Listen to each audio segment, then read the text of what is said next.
Oi pessoal, tudo bem? Meu nome é Marcelo Thiago de Brito, eu sou técnico administrativo do Instituto Federal do Norte de Minas Gerais. Sou formado em Educação Física, especialista em Docência e Ensino Superior e mestrando em Gestão de Instituições Educacionais. Eu irei ministrar a disciplina de Gestão de Documentos e Arquivística. Nessa primeira aula, veremos, de acordo com a apostila, os 5 primeiros capítulos. Lembrando que a mesma é dividida em 20 capítulos, então teremos assim 4 aulas onde veremos 5 capítulos por aula, para conseguirmos concluir todo o nosso conteúdo. No primeiro capítulo, veremos uma noção básica do que é a gestão de documentos e um breve histórico do que foi a sua construção. Atualmente, na era da informação, o conhecimento é considerado por alguns autores como uma nova infraestrutura. E esse conhecimento se acumula em documentos. Os documentos são produzidos tanto por organizações públicas quanto por organizações privadas. Saber gerenciar, controlar e arquivar toda essa documentação de forma eficiente passou a ser um valioso diferencial competitivo em qualquer organização. Diante dessa realidade, o nosso curso técnico em serviços públicos reconhece a importância, a necessidade da disciplina Gestão de Documentos e Arquivística para o aprimoramento da carreira profissional. Todos nós já tivemos problemas com documentos pessoais e geralmente isso se torna mais agravante quando temos prazos para entregá-los, seja para tomar posse em um cargo num concurso público, arrumar um emprego ou mesmo para nos identificarmos em algum ambiente específico. Agora imaginem, uma empresa que produz diariamente de dezenas até centenas de documentos, seria praticamente encontrá-los se não tiver uma perfeita organização dos arquivos. É a partir da gestão de documentos que podemos fazer um correto arquivamento. Portanto, o conhecimento desse artigo é vital para as demais aulas que daremos em sequência. Iniciamos falando sobre a escrita, que é o ponto de partida para a existência de qualquer documento. A escrita é um conjunto de símbolos dos quais nos servimos para representar e fixar a linguagem falada. O homem primitivo, tendo necessidade de um meio de expressão permanente, recorreu a uma engenhosa disposição de objetos simbólicos, ou a sinais materiais, os nós, os entalhes, os desenhos, os quais passaram a ser a base dos primeiros sistemas de escrita, Paz 2005.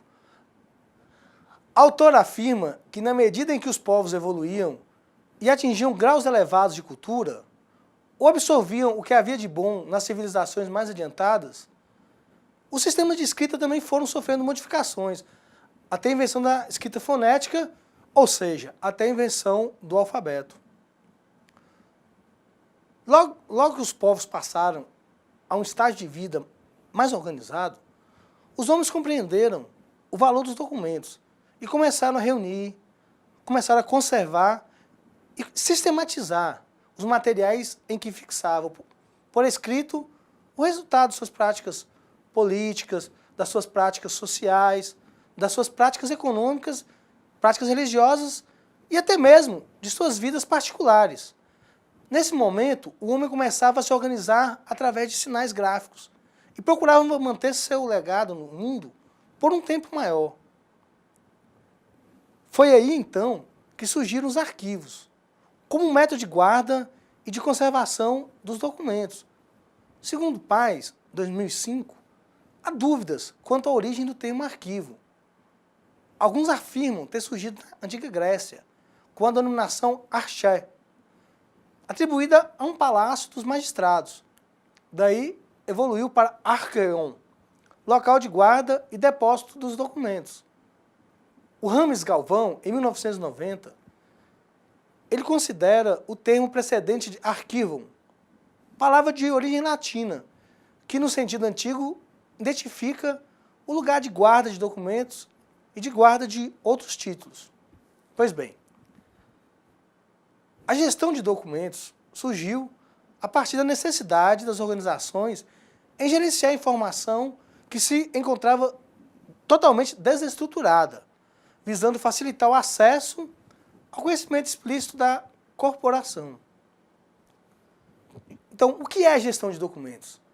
Gestão de documentos, pessoal, é o conjunto de procedimentos, é o conjunto de operações técnicas que são referentes a sua produção, a sua tramitação, o uso e avaliação e arquivamento em fase corrente ou em fase intermediária, visando sua eliminação ou recolhimento para uma guarda permanente. A gente vai ver isso no artigo 3º da Lei número 8.159/91. Para que você compreenda melhor, nós citaremos alguns artigos dessa lei, que é a Lei de Gestão de Documentos, certo? Artigo 1º, Lei 8.159/91. É dever do poder público a gestão documental e a de proteção especial a documentos de arquivos, como instrumento de apoio à administração, à cultura e ao desenvolvimento científico, e também como elementos de prova e informação. Artigo 4º, Lei 159/91. Todos têm direito a receber dos órgãos públicos informações de seu interesse particular ou de interesse coletivo ou geral, contidas em documentos de arquivos que serão prestadas no prazo da lei, sob pena de responsabilidade, ressalvadas aquelas cujo sigilo seja imprescindível à segurança da sociedade e do Estado, bem como a inviolabilidade da intimidade, da vida privada, da honra e da imagem das pessoas. Artigo 6º, Lei nº 8.159/91. Fica resguardado o direito de indenização pelo dano material ou moral decorrente da violação do sigilo, sem prejuízo das ações penal, civil e administrativa. Bem, conforme estabelecido em lei, a gestão de documentos ela está diretamente ligada com o uso de técnicas arquivísticas. Técnicas essas que facilitam a localização, facilitam o acesso a informações, o relacionamento com outros documentos e que evitam perdas, prazos e acúmulos de documentos desnecessários. É isso que vem falar o Santos em 2002. Bem, pessoal, nessa aula nós tratamos da gestão de documentos. Nós vimos que a Lei 8.159/91 dispõe sobre a gestão de documentos no Brasil e que essa lei pode ser consultada na íntegra no site do CONARC. O CONARC é um órgão colegiado vinculado à Casa Civil da Presidência da República. Agora veremos a matéria que está no capítulo 2 da apostila de vocês. Essa matéria vai falar sobre os objetivos da gestão de documentos. Os objetivos principais são os seguintes.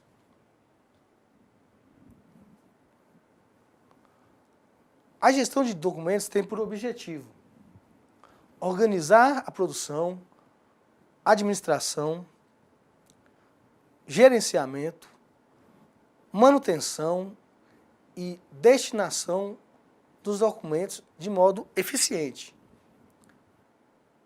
Agilizar a eliminação de documentos que não tenham valor administrativo, fiscal, legal, histórico e ou científico. Assegurar o acesso à informação governamental, quando e onde se fizer necessária, ao governo e aos cidadãos. E garantir a preservação e acesso aos documentos de caráter permanente. Bem, pessoal, agora vamos falar das características dos documentos.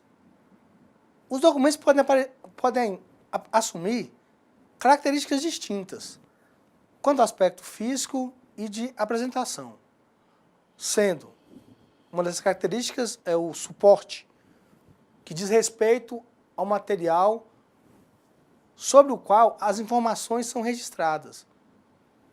É a base física dos documentos. Uns exemplos que a gente pode está citando aqui, que estão citados aí na apostila, é a fita magnética, o filme de nitrato, o papel. Outra é o formato. A configuração física desse suporte, de acordo com a sua natureza e o modo como ele foi confeccionado. A gente pode dar o exemplo aí, caderno, cartaz, dispositivo, folha, um mapa, uma planta. Planta é essa planta de casa, viu, pessoal, né? Planta, o rolo de filme, etc. Gênero. Essa é a configuração que assume o documento de acordo com o sistema de signos utilizados na comunicação do seu conteúdo. Por exemplo, documentação audiovisual, são as fotos. Documentação fonográfica, representação gráfica das palavras. E iconografia são as imagens. A espécie, configuração que um documento de acordo com a exposição e a natureza das informações nele contidas. Por exemplo, um boletim, uma certidão, uma declaração, um relatório, uma ata. Quanto ao tipo, a configuração ela assume uma espécie documental de acordo com a atividade que gerou. Por exemplo, tem o boletim de ocorrência, tem o boletim de frequência e de rendimento escolar. A certidão, temos a certidão de nascimento, temos a certidão de óbito, relatório, tem relatório de atividade, temos o relatório técnico, etc. Então, a gestão de documentos tem uma metodologia de trabalho própria, que segue uma ordem estabelecida. Primeiro, deve ser escolhida uma comissão responsável pelo destino correto dos documentos. Agora vou falar sobre roteiro e orientações para elaboração de diagnóstico. Caracterização geral das unidades de guarda do acervo. Você faz a pergunta assim, houve eliminação de documentos? Sim ou não? Caso houve essa eliminação, a prática de reprodução dos documentos a serem eliminados? Sim ou não? É realizada microfilmagem e ou digitalização? Sim ou não? Através dessas perguntas e respostas, conseguimos ter um norte. Então partir para a prática. E aí organizaremos o nosso arquivo, o nosso acervo. Bem, pessoal, vamos falar agora sobre a seleção por assunto. A gente vai usar o material da Zélia Freiberger. Esse material é bom a gente estar prestando bastante atenção, porque não tem na nossa apostila. O arquivamento por assunto ele não é de fácil aplicação, pois depende de uma interpretação dos documentos sob análise, além do amplo conhecimento das atividades institucionais. No entanto, é mais aconselhado nos casos de grandes massas de documentos e variedade de assunto, o que o país fala em 2005, na página 77. Não há esquemas padronizados de classificação por assunto. Entretanto, cada instituição deverá, de acordo com as suas peculiaridades, elaborar seu próprio plano de classificação, no qual os assuntos devem ser grupados sob títulos principais e esses subdivididos em títulos específicos, partindo sempre dos conceitos gerais para os conceitos particulares. O maior ou menor grau de detalhamento a ser estabelecido obedecerá às necessidades do próprio serviço. Bem, pessoal, essa é a matéria 2 da apostila. Iniciaremos agora a terceira aula. Todo mundo aí com a apostila na mão. Aula 3 fala de classificação de documentos. Trataremos da classificação de documentos nessa matéria. O que é isso? Conhecermos a classificação universal do conhecimento, e cujo método é adotado nas bibliotecas do mundo inteiro. Na opinião de Rousseau e Couture, 1998, a classificação consiste em organizar os documentos produzidos e recebidos pela organização no exercício de suas atividades, de forma a constituir-se em um referencial para a sua recuperação. Então vamos agora no slide 4. Um importante método de classificação de documentos foi desenvolvido por Muriel Dewey, 1851-1931. Esse método é utilizado nas bibliotecas e em grande parte por instituições públicas, também por instituições privadas. O método apresenta configuração decimal, sendo 000 para obras gerais, a escala 100 para filosofia, 200 para religião, 300 para ciências sociais, 400 para a linguística, 500 para as ciências puras, 600 para as ciências aplicadas, 700 para artes e divertimentos, 800 para literatura e 900 para geografia. Segundo o CONARC, o Código de Classificação de Documentos de Arquivos é um instrumento de trabalho utilizado para classificar todo e qualquer documento produzido ou recebido por um órgão no exercício de suas funções e atividades.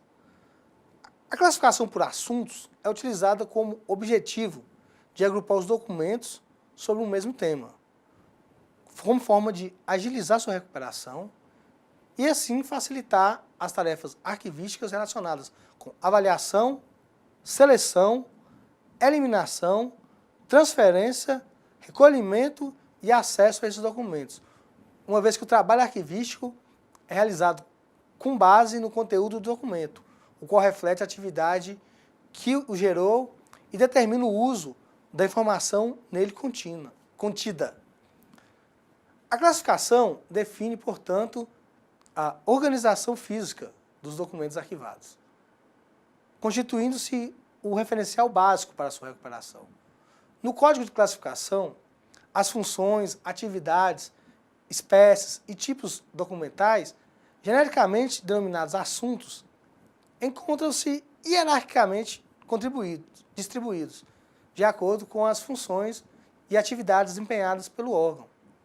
Em outras palavras, os assuntos recebem códigos numéricos, os quais refletem a hierarquia funcional do órgão, definida através de classes, subclasses, de grupos e de subgrupos, partindo sempre do geral para o particular. Para esse instrumento, adotou-se o modelo de código de classificação decimal.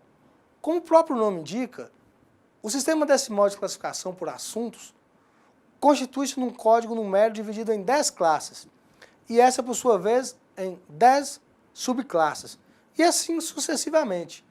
As 10 classes principais são representadas por um número inteiro, composto por 3 algarismos, como se segue.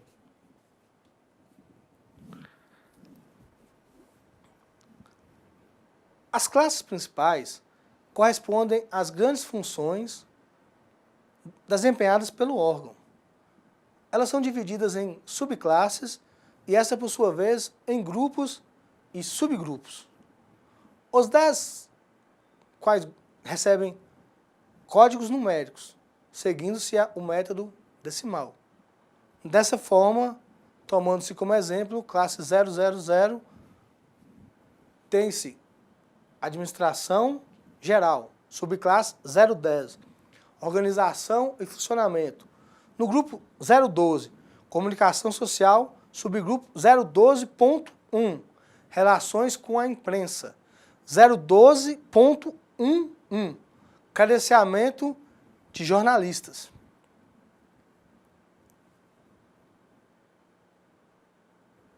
Note-se que os códigos numéricos refletem a subordinação dos subgrupos ao grupo, do grupo à subclasse e desta até a classe. Essa subordinação é representada por margens as quais espelham a hierarquia dos assuntos tratados. O Código de Classificação de Documentos de Arquivo para a Administração Pública, atividades meio, possui 2 classes comuns a todos os seus órgãos. A classe 000, que é referente aos assuntos de administração geral, e a classe 900, correspondente a assuntos diversos. As demais classes, que é de 100 a 800, destinam-se a assuntos relativos às atividades fim do órgão. Essas classes não são comuns, cabendo aos respectivos órgãos a sua elaboração, seguindo orientações da instituição arquivística, na sua esfera específica de competência. Compõe ainda esse código o índice, instrumento auxiliar à classificação, no qual os assuntos são ordenados alfabeticamente e remetidos ao código numérico correspondente. Entendidos os mecanismos de elaboração do Código de Classificação de Documentos de Arquivo, serão apresentadas a seguir algumas explicações acerca das classes 0 e 900 e suas respectivas subclasses. Vamos provar que essa parte agora é bem legal. 010. Organização e funcionamento. Classificam-se os documentos relativos à criação, à estruturação, funcionamento e organização interna do órgão. O 020 é relativo ao pessoal. Inclui-se os documentos relativos aos direitos e obrigações dos servidores lotados no órgão, de acordo com a legislação vigente, bem como os direitos e obrigações da instituição empregadora, no que tange à assistência, à proteção ao trabalho e concessão de benefícios e material. 030, fala do material. São classificados os documentos referentes à administração dos materiais do órgão, necessário ao desenvolvimento de suas atividades, incluindo as formas de aquisição e alienação, bem como serviços de manutenção, serviços de limpeza e o serviço de recuperação. No 040 temos o patrimônio. Aí classificam-se os documentos referentes aos bens patrimoniais, os documentos dos veículos, dos imóveis, todos que pertencem a esse órgão. Incluindo esses casos a forma de aquisição e a forma de alienação, bem como os serviços de manutenção, de limpeza e de recuperação. No 050 nós temos orçamento e finanças. Classifica os documentos relativos à previsão e da execução orçamentária e as operações contábeis e financeiras referentes ao uso de recursos públicos e comprovação de receita e de despesa. Aí inclui-se ainda a movimentação de conta corrente, os balanços, as prestações de conta aos tribunais de conta. Na 060 temos documentação e informação. Inclui-se nessa subclasse os documentos referentes à publicação, à produção editorial, ao preparo e à impressão e distribuição de materiais, bem como aquisição, controle e distribuição e acesso à documentação bibliográfica do órgão. Inclui-se ainda os documentos referentes à produção, controle, avaliação, arquivamento e destinação de documentos arquivísticos, como também os documentos relacionados com atividades de reprodução, conservação e informática. No 070, a gente vai ter as comunicações. A comunicação classificam-se os documentos relacionados com instalação, manutenção, operação e uso de recursos e serviços postais, de telecomunicação e de tecnologias da informação.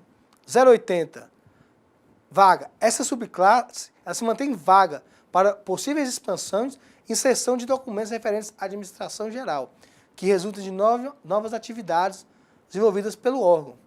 E na 090, os assuntos referentes à administração geral. Nessa subclasse, inclui-se os documentos de caráter genérico relativos à administração geral.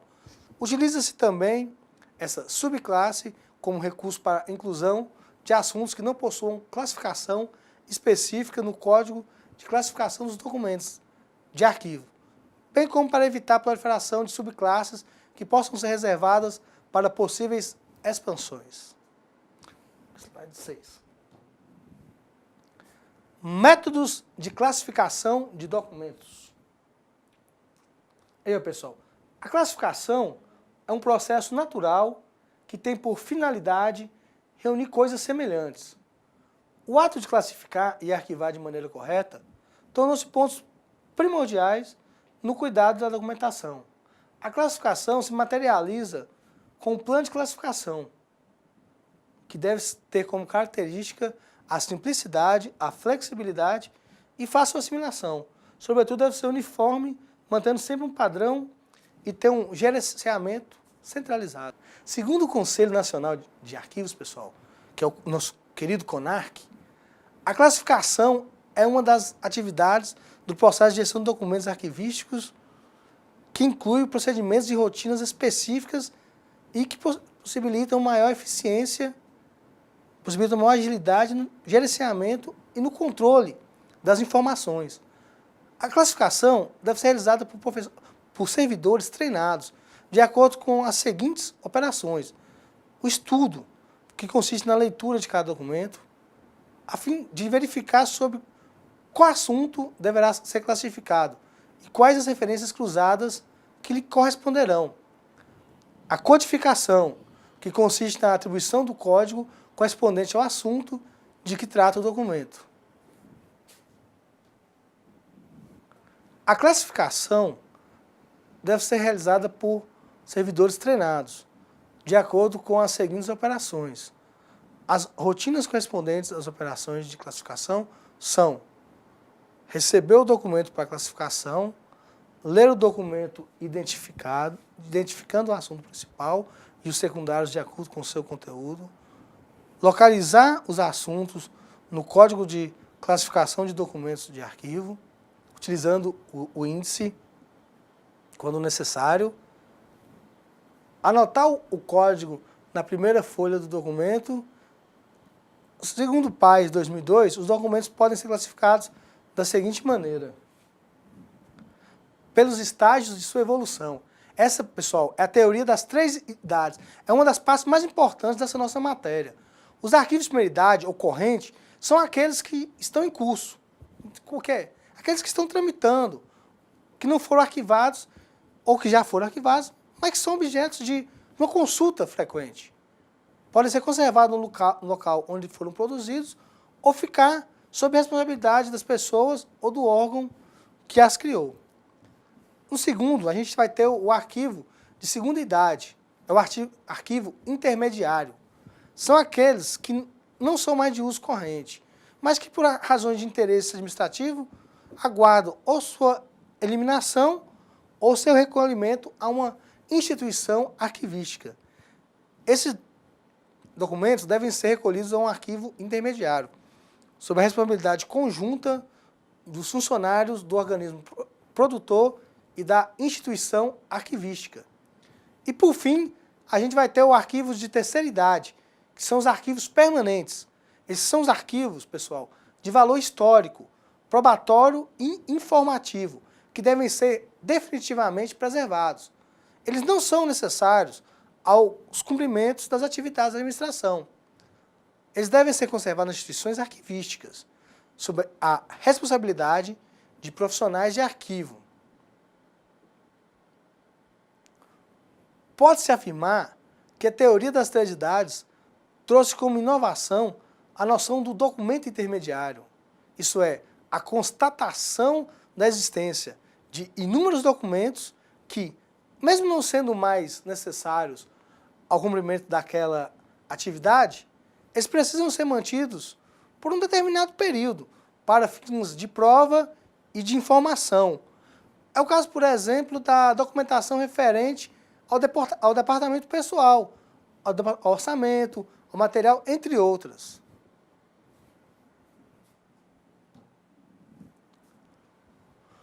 Pela extensão, já é outra classificação, pessoal. Na classificação desse slide, eu vou falar da classificação pela extensão da sua atuação.